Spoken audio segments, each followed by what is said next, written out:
नमस्कार, one India Hindi में आपका स्वागत है। 2021 में देश दुनिया में कैसी रही राजनीतिक हलचल, आइए डालते हैं इसी पर एक नजर। 3 कृषि कानूनों के खिलाफ 26 नवंबर 2020 से शुरू हुआ किसान आंदोलन 2021 में किसानों की जीत के साथ खत्म हुआ। 19 नवंबर को पीएम मोदी ने तीनों कृषि कानूनों की वापसी का ऐलान कर दिया। 29 नवंबर 2021 को संसद में शीतकालीन सत्र के पहले ही दिन तीनों कानूनों को निरस्त करने वाला बिल लोकसभा और राज्यसभा से पास हो गया। इसके बाद 1 दिसंबर को राष्ट्रपति के हस्ताक्षर के साथ ही तीनों कृषि कानून रद्द हो गए, जिसके बाद किसानों ने आंदोलन वापस लेने का ऐलान किया। 11 दिसंबर से किसानों की घर वापसी शुरू हुई और 15 दिसंबर तक दिल्ली के तीनों सिंघू, टिकरी और गाजीपुर बॉर्डर खाली हो गए। प्रधानमंत्री नरेंद्र मोदी की कैबिनेट का विस्तार भी साल 2021 की बड़ी राजनीतिक हलचल रही। 43 नेताओं ने नए मंत्री पद की शपथ ली, जिनमें 15 कैबिनेट और 28 राज्य मंत्री शामिल थे। इनमें 36 नए चेहरे थे, जबकि 7 राज्य मंत्रियों को पदोन्नत कर कैबिनेट में शामिल किया गया। 8 नए चेहरों को भी कैबिनेट मंत्री का दर्जा मिला।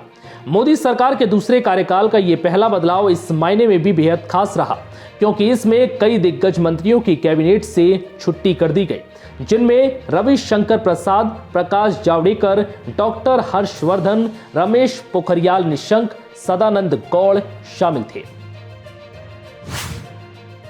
कोरोना संकट के बीच 2021 में 5 राज्यों में विधानसभा चुनाव को लेकर भी सियासत गर्म रही।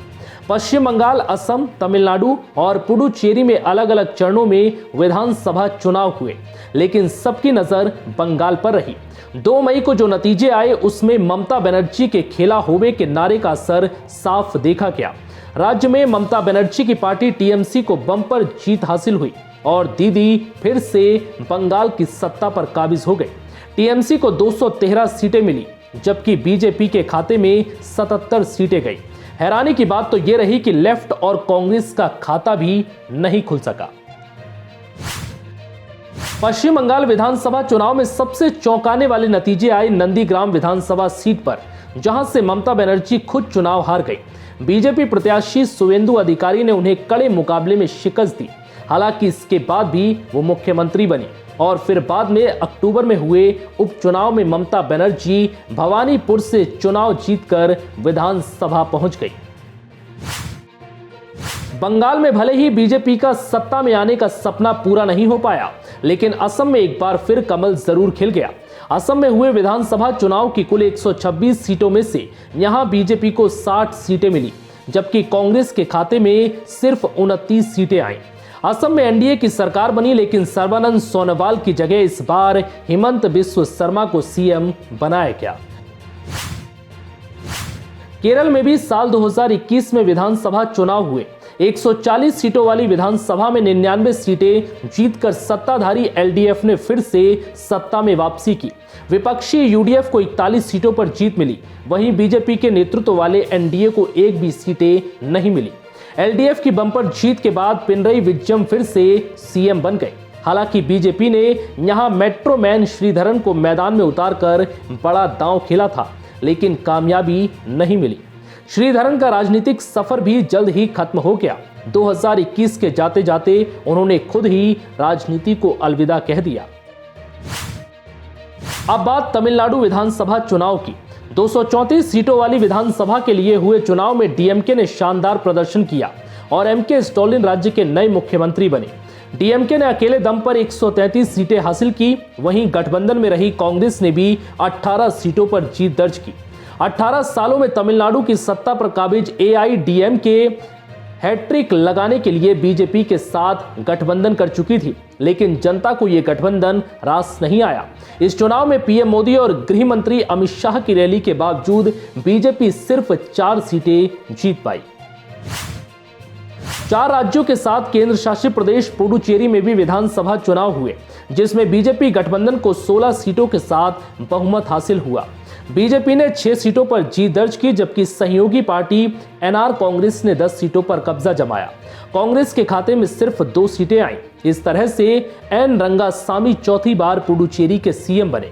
आपको बता दें कि पुडुचेरी में बीजेपी पहली बार सरकार का हिस्सा बनी। किसान आंदोलन के बीच पंजाब की राजनीति भी इस बार काफी गर्म रही। सिद्धू और अमरिंदर सिंह के बीच खींचतान इतनी बढ़ गई कि आखिरकार कैप्टन को सीएम पद से हाथ धोना पड़ा, जिसके बाद चरणजीत सिंह चन्नी को मुख्यमंत्री बनाया गया। अमरिंदर सिंह ने बाद में कांग्रेस से इस्तीफा दे दिया और अपनी नई पार्टी पंजाब लोक कांग्रेस बना ली। साल के आखिरी महीने में कैप्टन ने पंजाब विधानसभा चुनाव के लिए बीजेपी के साथ गठबंधन का औपचारिक ऐलान भी कर दिया। 2021 बीजेपी शासित राज्यों में मुख्यमंत्री बदलने को लेकर भी याद किया जाएगा। इस कड़ी में सबसे पहला नाम आता है उत्तराखंड के पूर्व सीएम त्रिवेंद्र सिंह रावत का, जिन्होंने 9 मार्च 2021 को अपने पद से इस्तीफा दे दिया। त्रिवेंद्र रावत की जगह तीरथ सिंह रावत को कमान सौंपी गई, लेकिन बीजेपी ने विधानसभा चुनाव से पहले बड़ा फैसला लेते हुए तीरथ सिंह की जगह पुष्कर सिंह धामी को राज्य का नया मुख्यमंत्री बना दिया। इसी तरह कर्नाटक में भी बीएस येदियुरप्पा को अपना कार्यकाल पूरा किए बिना ही जुलाई 2021 को इस्तीफा देना पड़ा। उनकी जगह बसवराज बोम्मई को सीएम बनाया गया। गुजरात में भी 11 सितंबर 2021 को सीएम विजय रूपानी ने अचानक अपने पद से इस्तीफा दे दिया। रूपानी की जगह भूपेंद्र भाई पटेल को नया मुख्यमंत्री बनाया गया। साल 2021 में नेताओं के इस्तीफे के संकट से जूझ रही कांग्रेस को उस वक्त तगड़ा झटका लगा जब 9 जून 2021 को यूपी में कांग्रेस के युवा और कद्दावर नेता जितिन प्रसाद ने बीजेपी का दामन थाम लिया। इसके बाद यूपी में विधानसभा चुनाव से पहले कांग्रेस को एक और झटका रायबरेली से विधायक अदिति सिंह ने दिया। नवंबर 2021 में अदिति सिंह भी बीजेपी में शामिल हो गए। अदिति सिंह बाहुबली अखिलेश सिंह की बेटी हैं और साल 2017 में वो कांग्रेस की टिकट पर रायबरेली सदर से विधायक चुनी गई थी। असम में विधानसभा चुनाव में हार के बाद कांग्रेस को एक और झटका लगा। असम के सिलचर से सांसद रही सुष्मिता देव ने 15 अगस्त 2021 को कांग्रेस से इस्तीफा दे दिया और टीएमसी में शामिल हो गए। कांग्रेस में रहते हुए सुष्मिता देव ने असम के कई मुद्दों पर पार्टी में अपना विरोध दर्ज कराया था।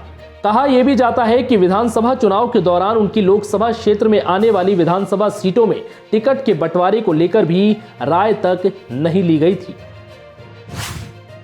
अब बात कन्हैया कुमार की। 2021 में तमाम झटकों के बाद कांग्रेस को कन्हैया कुमार जैसा युवा चेहरा मिल गया। जेएनयू छात्र संघ के पूर्व अध्यक्ष कन्हैया कुमार लेफ्ट छोड़कर 28 सितंबर 2021 को कांग्रेस में शामिल हो गए। कन्हैया कुमार के साथ जिग्नेश मेवानी ने भी कांग्रेस को अपना समर्थन देने का ऐलान कर दिया। 2019 में कन्हैया ने सीपीआई के टिकट पर बिहार की बेगूसराय सीट से बीजेपी नेता गिरिराज सिंह के खिलाफ चुनाव लड़ा था, हालांकि वो हार गए थे। 2021 में शाहरुख खान के बेटे आर्यन खान की क्रूज ड्रग्स केस में गिरफ्तारी को लेकर भी खूब राजनीति हुई। दरअसल आर्यन खान को एनसीबी ने 3 अक्टूबर को मुंबई तट पर एक क्रूज में छापेमारी के बाद मादक पदार्थ रखने, उनकी खपत और बिक्री और खरीद के आरोप में गिरफ्तार किया था।